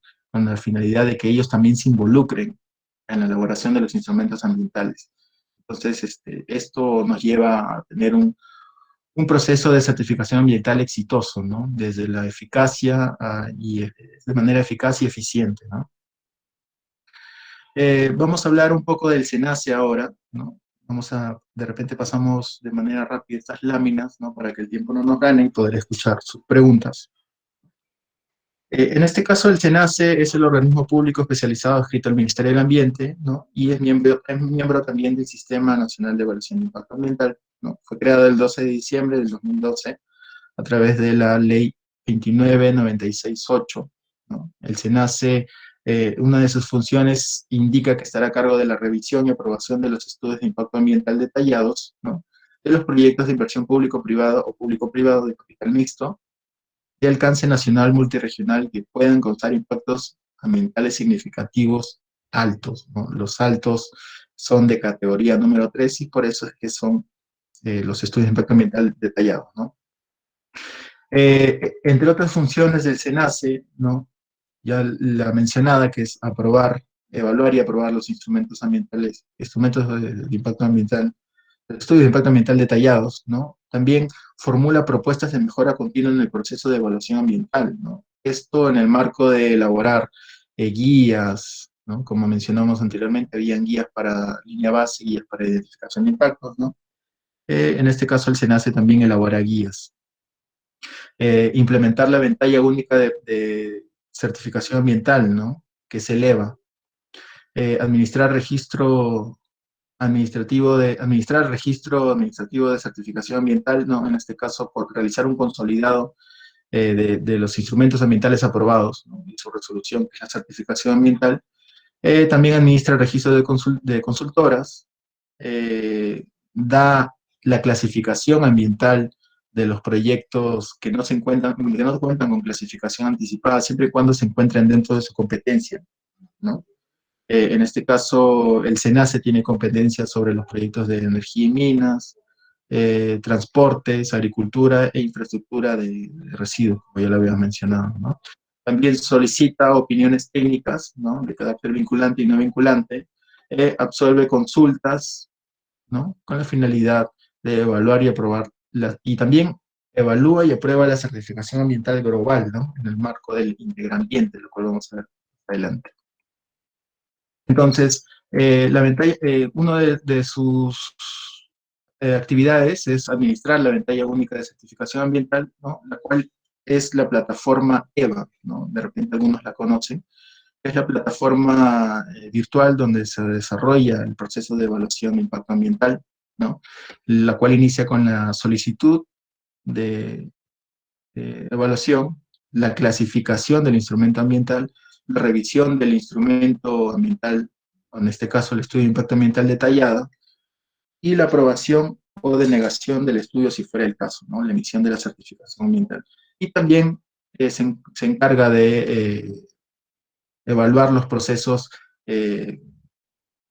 adscritos en el campo del interambiente, ¿no?, que es la certificación ambiental global, ¿no? En este caso, el SENACE, por sus actividades de mejora continua, como lo habíamos mencionado, genera manuales, ¿no? En este caso tenemos el manual de usuario, ¿no?, para el EVA, tanto para evaluación de instrumentos de estudios de impacto ambiental o modificatorias, y también para los informes técnicos sustentatorios, ¿no?, que son instrumentos que son complementarios a la ley del CI, ¿no?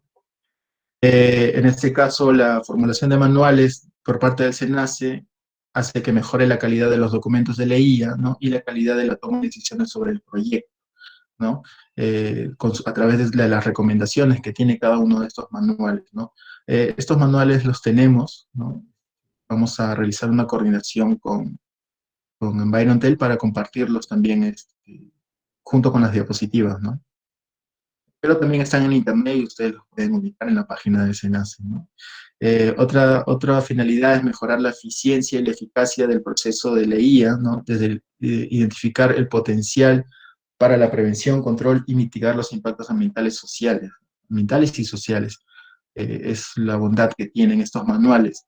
También genera una mirada holística, ¿no?, o general de la evaluación ambiental y la integra con el componente social, ¿no? Siempre, también fruto de estas reuniones que se llevan a cabo conjunto con el equipo técnico del SENACE, ¿no?, siempre se determinan o se logran grandes cosas, ¿no?, como por ejemplo en este caso desarrollar una evaluación integral de los impactos ambientales, ¿no?, y sociales en este caso, ¿no?, ya que sabemos que bueno, por ejemplo la sociedad o los conglomerados sociales, cuando se desarrolla un proyecto son afectados, ¿no?, ya que en muchos casos estos tienen uso directo, ¿no?, como servicios ecosistémicos. Por ejemplo, muchos pobladores usan el agua para sus cultivos o para la bebida de sus animales, o en algunos casos eh, consumo mismo de ellos, ¿no? Entonces, es necesario ver esta evaluación de manera integral, ¿no?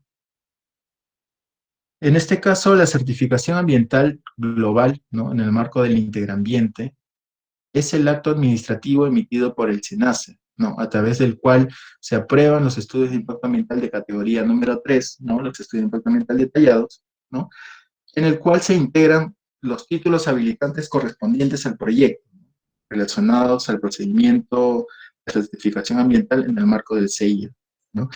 Estos títulos habilitantes, ¿no?, en este caso se encuentran ya definidos cuáles están dentro del interambiente, ¿no? Son permisos posteriores a la certificación ambiental, ¿no? En este caso, Conserfor, para la intervención en cobertura vegetal, se solicita la autorización de desbosque, ¿no? En este caso, el interambiente permite adherir a la solicitud de certificación ambiental de la IA detallado este permiso también, ¿no?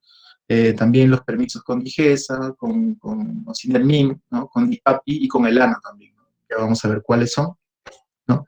Entonces, el interambiente tiene como beneficio optimizar la coordinación entre las diferentes entidades, ¿no?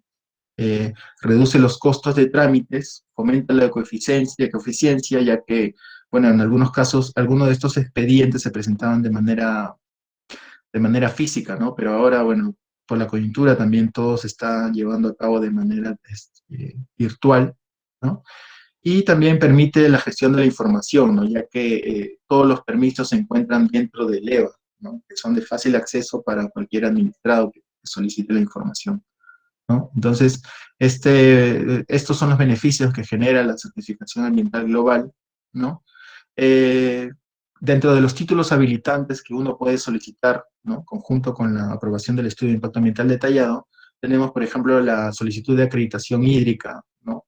Eh, que en su cumplimiento deriva de una licencia de uso de agua, ¿no? Cuyo trámite se realiza posterior a la certificación ambiental con el ANA, ¿no? Sin embargo, el Interambiente permite solicitar este informe o esta solicitud también, ¿no? Para que sea evaluado de manera conjunta, ¿no? También la autorización de ejecución de obras de aprovechamiento hídrico, ¿no? Autorización para ocupar, utilizar o desviar cauces, fajas marginales o embalses de agua, ¿no? Esta actividad también se realiza posterior a la certificación ambiental, ¿no? En este caso, con CERFOR, como habíamos mencionado, la autorización de desbosque, ¿no? Pues con el ANA también la autorización de vertimiento, las autorizaciones de vertimiento correspondientes, ¿no? Con DIGESA, el tema sanitario, ¿no? Que es la autorización sanitaria para el sistema de tratamiento y disposición de aguas residuales domésticas con infiltración en el terreno. Es uno de los permisos que se encuentran, o uno de los títulos habilitantes que se puede solicitar conjuntamente con la solicitud de certificación ambiental, ¿no? Trámites también con el OSINERMIN cuando se realice almacenamiento de combustibles, ¿no? Estudio de riesgos, plan de contingencia, y también los derechos de uso acuático, como mencioné, DICAPI, ¿no? Que uso acuático o alguna intervención que se vaya a realizar en el tema portuario, ¿no? DICAPI tiene que dar opinión en este caso, ¿no? Todos estos se encuentran dentro del Decreto Supremo 005 del 2016 MINAM, ¿no? Que es el reglamento que aprueba el título 2 de la ley 30327, ¿no? En este caso, este es el proceso para poder llevar a cabo la evaluación de la certificación ambiental global, ¿no? El titular eh, solicita la certificación ambiental global a través de la ventanilla única, ¿no? De certificación ambiental, que se eleva, ¿no? Se envía el expediente con todos los requisitos o solicitudes de títulos habilitantes que se estén pidiendo, ¿no? Las entidades, autoridades o las opiniones técnicas tienen un plazo de 45 días hábiles, ¿no? Eh, para el caso de cuando se esté solicitando títulos habilitantes, se tienen 20 días adicionales. Esto hace referencia a que un instrumento de gestión ambiental pasaba por opinión técnica de Lana o Cernam en algunos casos, como mencionamos al inicio, ¿no? Entonces, para estos casos, el estudio ambiental tiene 45 días hábiles, ¿no? Pero si se solicita un título habilitante, por ejemplo, un permiso de vertimientos o una solicitud de acreditación hídrica, se considera a Lana, ¿no? En este caso, 20 días adicionales más, porque es otro permiso adicional que se está pidiendo, ¿no? Entonces, en total, bueno, son 150 días hábiles, ¿no? De existir observaciones, ¿no? No se consideran en el plazo de 150 días hábiles, por lo cual este proceso de evaluación se puede alargar, ¿no?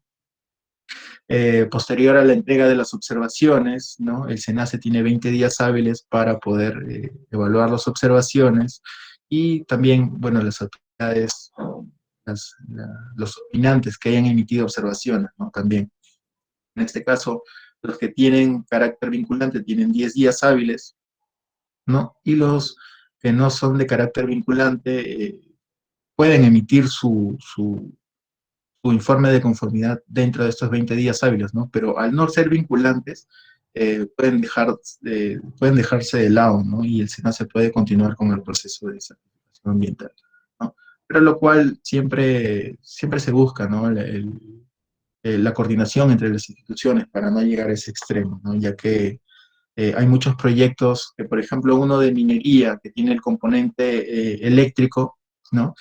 Una de las entidades opinantes no vinculante es el Ministerio de Energía y Minas, pero el sector de electricidad, ¿no?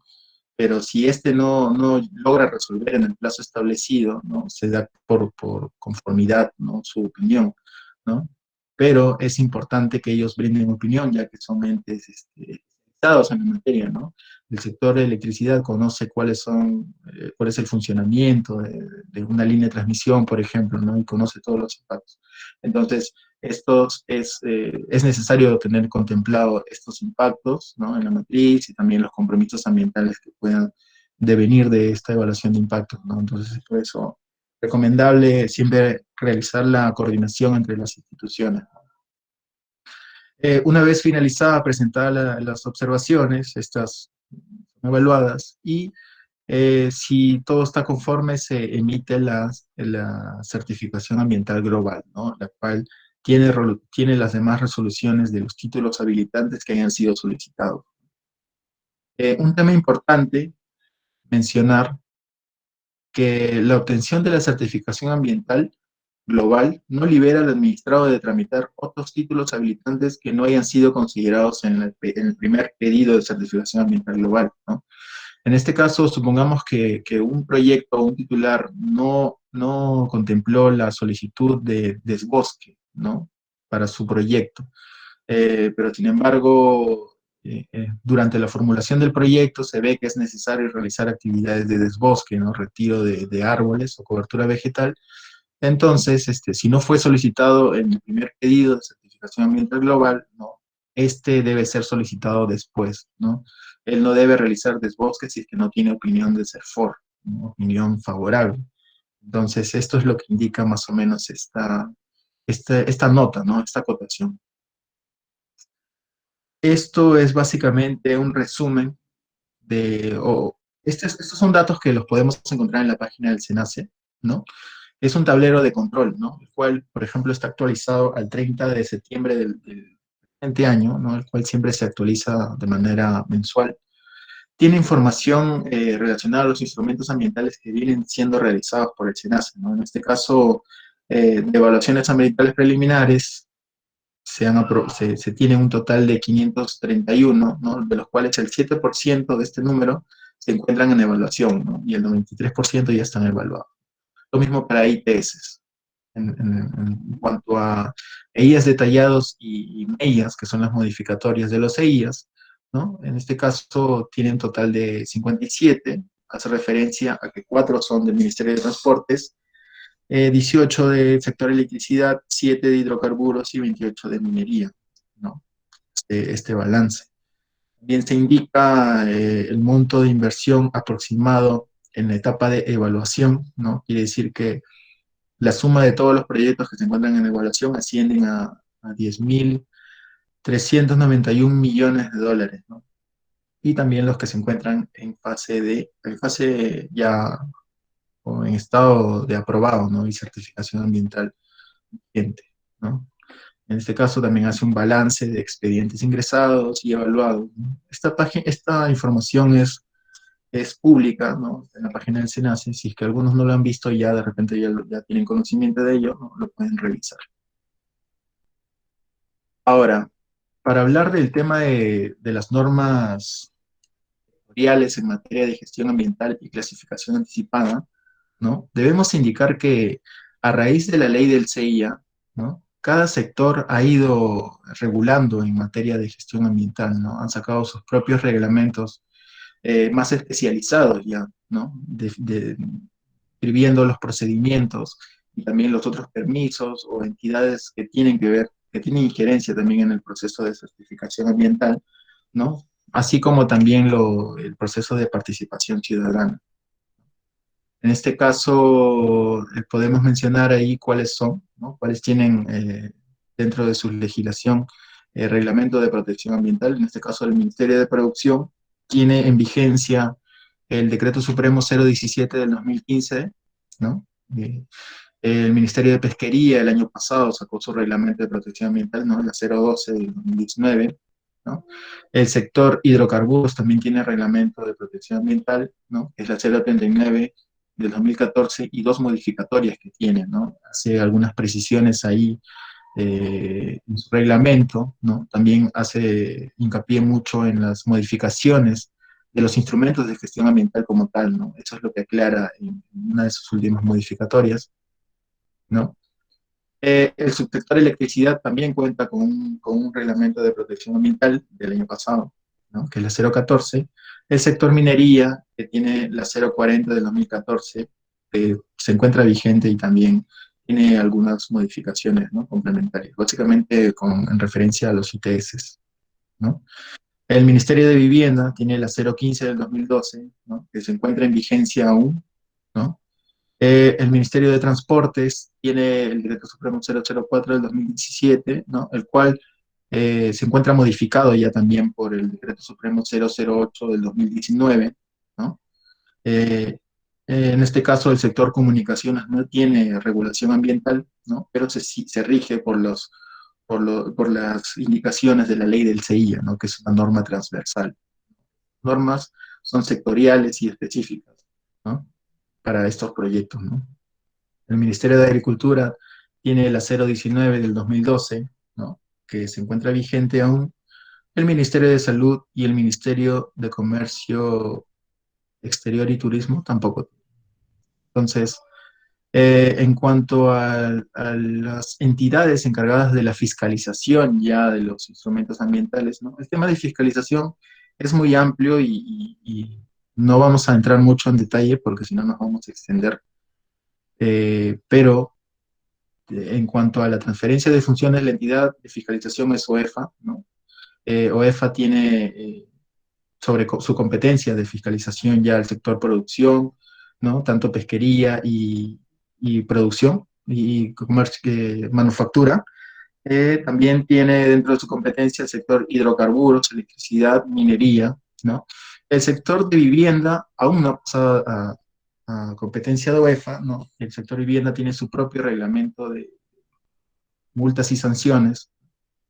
El sector transportes tampoco se encuentra sobre competencia de OEFA, ¿no? Esto se encuentra todavía sobre su sector, ¿no? La cual se realiza a través de OCITRAN, ¿no? OCITRAN es el que apoya en términos de cumplimiento de compromisos ambientales en el sector transporte, ¿no? El sector agricultura también está en competencia de OEFA, ¿no? El sector salud tiene competencia de OEFA, pero solamente en la parte de residuos sólidos, ¿no? Porque hay otro componente que es el tema ya propio de salud que lo ve DIGESA, ¿no? Y el Ministerio de Comercio Exterior y Turismo no está dentro de competencia de OEFA. Esta información yo la he sacado del CINIA, que al inicio mencionamos que el CINIA forma parte del sistema de gestión, el Sistema Nacional de Gestión Ambiental, ¿no? Ustedes pueden entrar a la página y sacar toda la información que hemos estado presentando ahora, ¿no? En cuanto a los reglamentos sectoriales, ¿no? Y también hace mención a la clasificación anticipada. Para hablar de clasificación anticipada, ¿no? La clasificación anticipada lo que hace es eh, juntar o agrupar proyectos con características comunes o similares, ¿no? Para otorgar una determinada categoría, ¿no?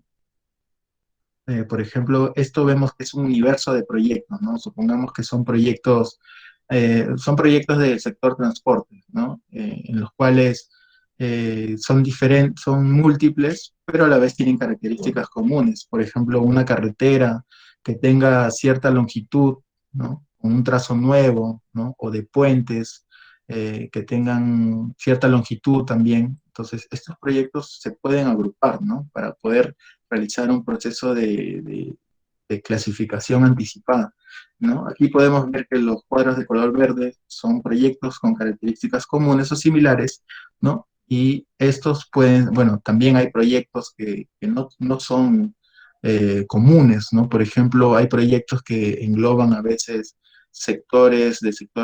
bueno, proyectos de minería y electricidad, como mencionamos, ¿no? O a veces eh, componente de transportes, también vías de acceso para las unidades mineras. Entonces, estos proyectos ya escapan de lo común, ¿no? Por lo tanto, tienen que ser agrupados de manera diferente, ¿no? Eh, Estos proyectos, una vez agrupados, ¿no? De acuerdo a sus características, pueden ser clasificados, ¿no? De manera preliminar. ¿no? O con clasificación anticipada, ¿no? Dependiendo ya de, como mencionamos al inicio, la significancia, ¿no? Que se da por la descripción del proyecto, el área de influencia donde se encuentra, los criterios de protección ambiental que se tienen en cuenta para la evaluación de impactos ambientales. Entonces, podemos ver que agrupándolos ya podemos darle una categoría, ¿no? Sin embargo, los proyectos que no tienen características comunes, similares, ¿no? No se puede realizar una clasificación anticipada. Entonces, en este caso, se solicita clasificar estos proyectos a través de una evaluación ambiental preliminar, ¿no?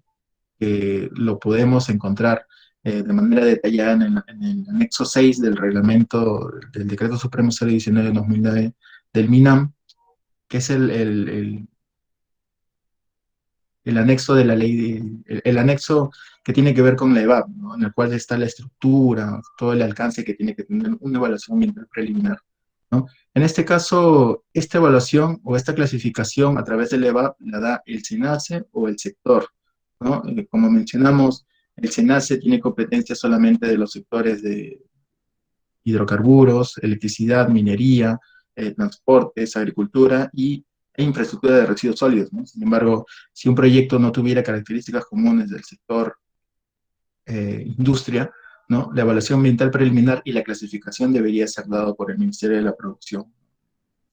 Entonces, básicamente, eso es lo que hace referencia la clasificación anticipada, ¿no? Agrupar estos proyectos con características comunes para poder brindar una clasificación anticipada y poder obviar el proceso de evaluación, ¿no? Para poder agilizar el trámite y poder tener una evaluación más eficiente, ya directamente con la entidad que corresponda, ¿no? Como mencionamos, los estudios de impacto ambiental detallados son revisados por el SENACE, evaluados.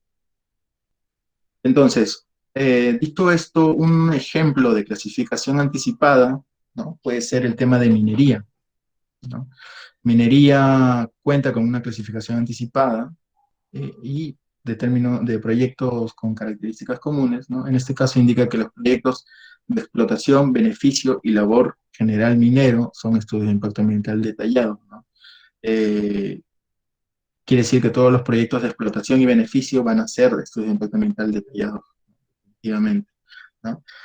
Los estudios de impacto ambiental semidetallados, ¿no? Van a ser los estudios de, por ejemplo, los proyectos de aprovechamiento de materiales de construcción, industriales u otros mineros, ¿no? Almacenamiento de minerales o concentrados, ¿no? Transporte de minerales, líneas de transmisión asociadas a operaciones mineras, ¿no? También estos estudios los ve el sector de minería con opinión del sector de electricidad, ¿no? Acueductos, plantas de desalinización para operaciones mineras, ¿no? Como por ejemplo vemos el caso de Mina Justa, ¿no? Que está desarrollando obras de desalinización, ¿no? Ya presentó un estudio que está aprobado ya por el SENACE, ¿no? En este caso, eso corresponde a las actividades de explotación y beneficio, ¿no? Labor general, transporte, almacenamiento minero. Pero las actividades de exploración minera también cuentan con una clasificación anticipada, ¿no? Indica que hasta 40 plataformas es un estudio de impacto ambiental, perdón, es una declaración de impacto ambiental, ¿no? Y entre 40 a 700 plataformas es un estudio de impacto ambiental semidetallado, ¿no? En categoría 2. En este caso, esa es la clasificación anticipada que tiene el sector minería, ¿no? Otro ejemplo que podemos dar es la clasificación anticipada que tiene el sector transportes, ¿no? Que se modificó con el Decreto Supremo 008 de 2019, ¿no? El cual brinda la clasificación anticipada para proyectos de inversión con características comunes o similares, como ya habíamos mencionado, ¿no? De proyectos del sector transporte, ¿no? Por ejemplo, podemos ver que la creación de una carretera perteneciente a la red vial nacional sin trazo nuevo, ¿no? Sin trazo existente, es decir, trazo nuevo, corresponde a un estudio de impacto ambiental detallado. Y podemos ver que hay diferencias entre los proyectos, ¿no? Que determinan la categoría, ¿no? Eso sería todo en cuanto a los temas que hemos tratado, ¿no? Gestión ambiental y también la legislación. Entonces, para hacer un recuento de los aspectos claves para recordar, ¿no? Primero indicar que el gozar de un ambiente sano y equilibrado es un derecho fundamental e irrenunciable. Toda persona natural o jurídica, pública o privada, es responsable de controlar sus aspectos ambientales. En este caso, la primera parte, que gozar de un ambiente sano y equilibrado es un derecho fundamental e irrenunciable. Es irrenunciable porque nosotros no podemos renunciar a tener un ambiente sano, ¿no? Como por ejemplo, a un derecho que sí tenemos es a una herencia, por ejemplo. Nosotros sí podríamos renunciar a una herencia, pero no podemos renunciar a tener un ambiente sano y equilibrado, ¿no? Supongamos que un grupo de promineros, ¿no? Se une y quiere renunciar a este derecho, ¿no? Para darle la buena conformidad para que inicien operaciones mineras, ¿no? Supongamos. Entonces, ellos no está permitido que realicen esta actividad, ¿no? Por un derecho irrenunciable, ¿no? Y en este caso es responsabilidad de los administrados, ¿no? Controlar los aspectos ambientales. Eh, en cuanto a la ley del SEIA, indicar que es un sistema único, transversal, de carácter coordinado, ¿no? Es único porque se rige a través de un sistema, que es el sistema nacional de gestión ambiental, ¿no? Es transversal porque aplica a todos los sectores, ¿no? Y coordinado porque siempre se realiza en coordinación con los sectores y también con las entidades opinantes, ¿no? En el caso de LANA y CERNAM, ¿no? Se encuentra dirigido por el Ministerio del Ambiente, ¿no? Y se tienen deberes y derechos, ¿no? Que cumplir. Los instrumentos de gestión ambiental se clasifican de acuerdo a las características del proyecto, el área de influencia y los criterios de protección ambiental establecidos en el CEIA, ¿no? Esos son los fundamentos para categorizar los estudios ambientales, ¿no? En el marco del CEIA tenemos tres, que son la DIA, el guía semidetallado y el guía detallado. Con respecto a la elaboración de la línea base de los SIGAS, en el contexto actual, ¿no? Está dado por la pandemia, se prioriza la utilización de información secundaria, ¿no? A través de la resolución 108 del 2020, ¿no? Lo cual esta se prioriza, ¿no?